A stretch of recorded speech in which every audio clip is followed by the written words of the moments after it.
sometimes you really got to step outside and ask for help. And so we have reached out to ladies who UX and a few other folks who really are designers in the for-profit world who think about doing things very differently than what we do in child welfare. So today's going to be different because you're going to be talking with folks who probably have very limited knowledge of foster care, probably doesn't know the ins and outs of it, but today the experts in the room are you. And so some of us who are alumni, some of us who are in care right now, it's going to be up to us to figure out how we work with the designer who, remember, they have no stake in the game. They don't come with their own agenda, they don't know what's going on, they're not part of the system, and we did that intentionally because sometimes we know when we sit down with some parts of the system, there's a lot of pushback. You're not going to get that today.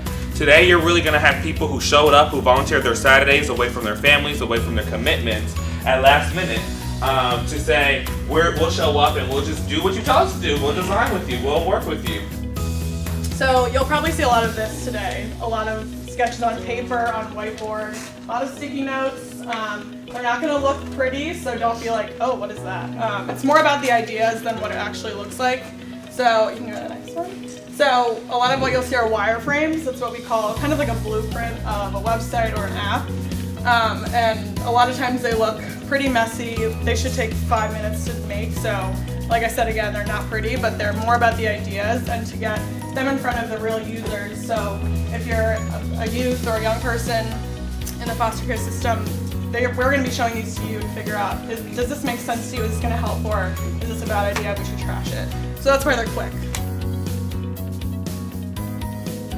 We're on a mission to figure out how do we leverage technology to really support and figure out how do we help young people navigate the foster care system. And we something that can be used in the community, that the workers will be a part of. It's a team approach, and not just by, we want to make sure that you have the support and services that you all need as you move forward.